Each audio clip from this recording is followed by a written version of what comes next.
golden pot. You are not my golden pot, So when you translate Thangakodam into golden pot, there is a kind of, difficulty, A person who reads, who doesn't know this particular language, who doesn't know the nuances of this language, may not understand when somebody is calling you golden pot. Or the other extreme of translation. Malaya Pulena, Madatin Muttatu, Madavanna Nalu, Vadanatu, Malaya the Pulea in front of his hut, planted in rainy season. Now look at this kind of, translation. This is not a healthy sort of, venture.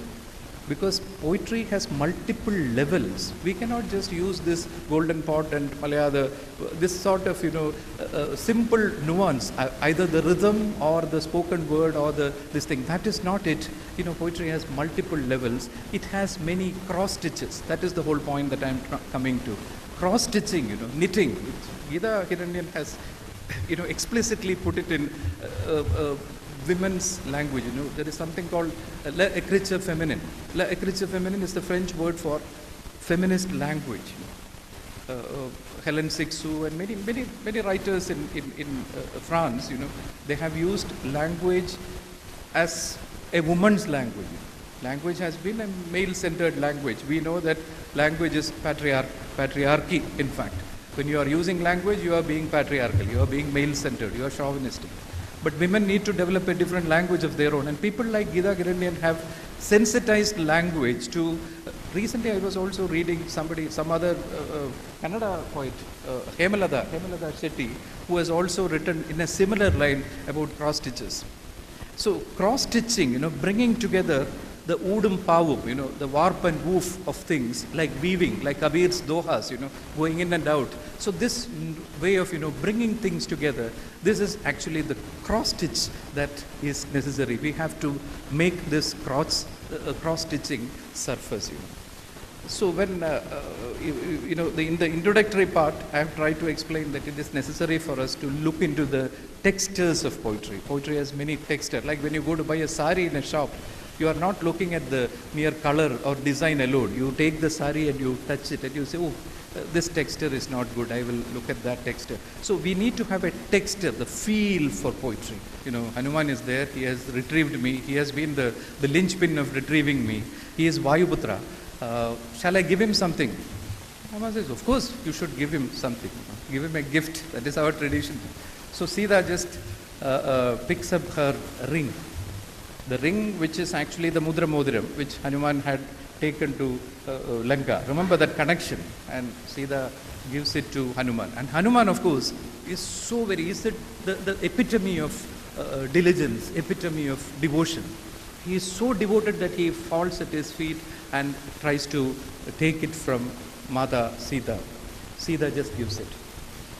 When Sita gives it, Hanuman, because of his overzealousness, he drops the ring. The ring falls down. He's so upset. I dropped the ring. What do I do? Then Sita says, what do we do?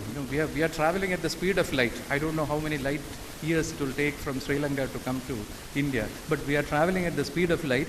How can you retrieve it? Hanuman says, I am Vayuputra. All of a sudden he realizes that he is Vayuputra and he can retrieve it. He jumps down. He goes into the ocean. And within a split second he comes back.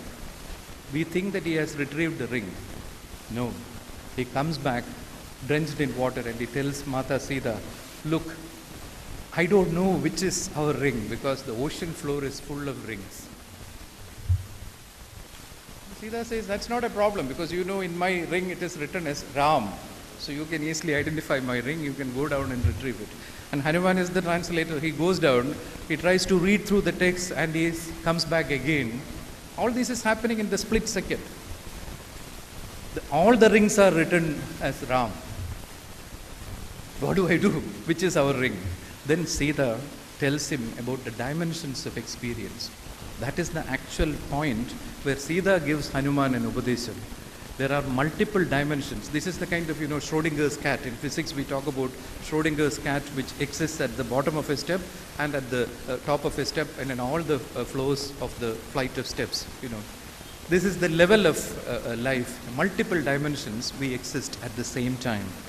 It is in all janmas, janma janmandaram, I am giving you this ring and you are dropping it. and you are retrieving it, you are coming back. So this is the process which goes in multiple dimensions. This is the event horizon, where everything happens at the same time.